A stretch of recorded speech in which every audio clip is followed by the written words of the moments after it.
Imagine an obscure $15 method from the antique Orient that slashes your home's temperature by nearly 25 degrees. Truly incredible. Zero electricity bills, zero loud compressors, zero fans, just three simple things you likely possess, positioned in a style nobody demonstrates anymore.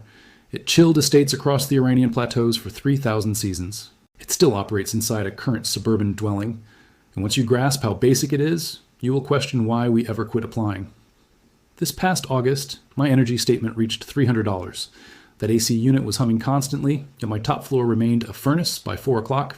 I began researching mobile coolers, mini splits, or giant house blowers. Each possibility began at 4 figures. Instead, I moved another way. I searched backwards, yes, way backwards. See, history holds deep cooling secrets. Since prior to electrical grids appearing, residents in the globe's hottest territories, Persia, Egypt, regions of India, kept structures cooler than my house currently is, and they managed this using nothing but airflow, moisture, and downward pull. It is quite fascinating. This strategy utilizes two basic mechanical laws functioning together. Initial is a phenomenon known as thermal siphoning. Warm air ascends. Simple. If you provide rising heat and opening at your roofline, it escapes. And the second it vanishes, it sucks fresh air from underneath to fill it. The other law is moisture evaporation. As water turns gaseous, it pulls thermal energy. Immense heat. Nearly 550 calories per unit, which represents higher energy than almost every other chemical transition in the world. If you compel incoming breezes to pass across damp fabric, that atmosphere sheds heat before it finally hits you. It's a natural cooling masterpiece of physics. Indeed it is. Ancient builders understood how to integrate these dual principles into one functional building element. They named it a Badgir. Our language calls it a wind tower. And here is the fact that will shock you. You don't require towers. You don't have to renovate your home. You can construct the whole mechanism in one afternoon for under the price of takeout. It is simple. So why did we stop using this? Easy. The modern box air conditioner. Back in 1947, a firm named Henry Gelson Labs began marketing inexpensive window devices to the general public. By 1953, over 1 million units were running. Within 2 decades, HVAC became standard for every new building. The airflow tower, the damp textile method, the evaporation chimney, all of it was smothered by coolant and a recurring electric bill. It wasn't concealed. It wasn't stolen from us. It was simply ignored, traded for something slightly easier and significantly more pricey to operate. But the science never shifted. Heat still climbs. Liquid still vaporizes. And in regions where the grid is flaky or expensive, this very design still chills millions of families. We just stopped observing closely. This is how the updated setup functions. You utilize one pane on the chilly part of your residence. Northern or eastern exposures work optimally. You suspend a strip of sodden linen or jute inside that frame. Next, you crack a window on the higher sunlit level or open an attic hatch if you possess one. That is the complete arrangement. The stagnant heat upstairs climbs and drains via the high aperture.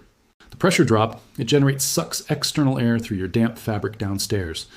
That breeze is 15 to 25 degrees colder than the outdoor climate by the moment it drifts through the room right now.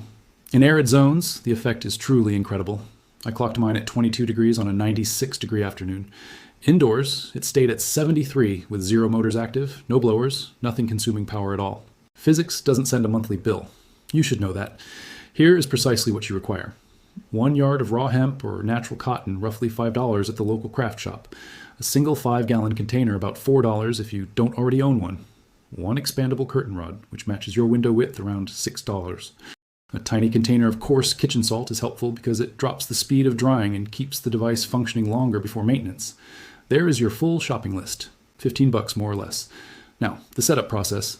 Find the shadiest window in the house, ideally on the side that faces the constant wind. Mount your curtain rod inside the window frame.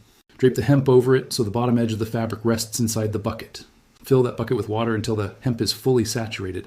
The fabric pulls water upwards by capillary action and stays wet for hours without you touching it. Now go upstairs. Open a single window on the far opposite side of the house, or crack an attic access hatch if you have one.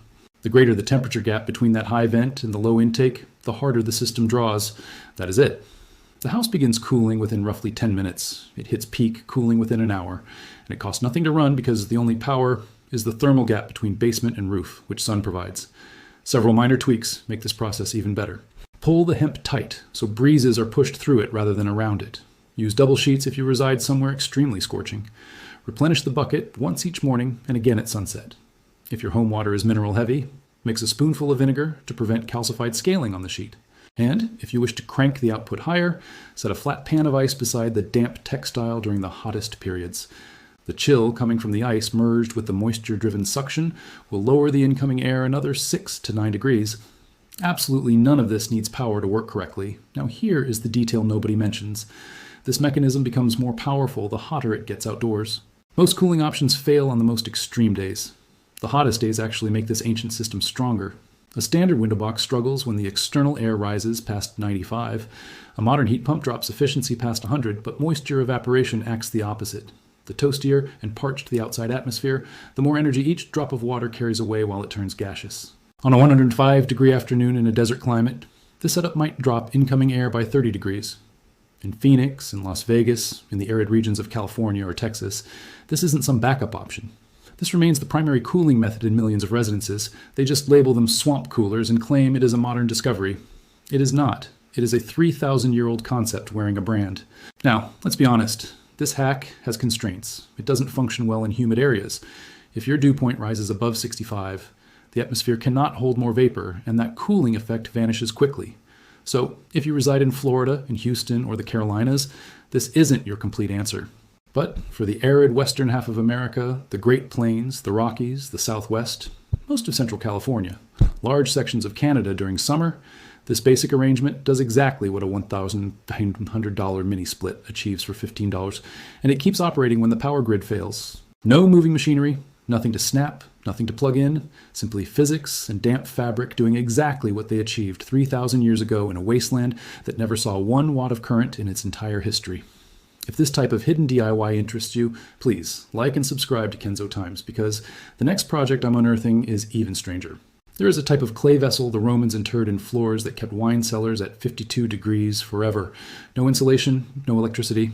Nobody teaches this anymore, so I am. See you in the next Winds of Thought video.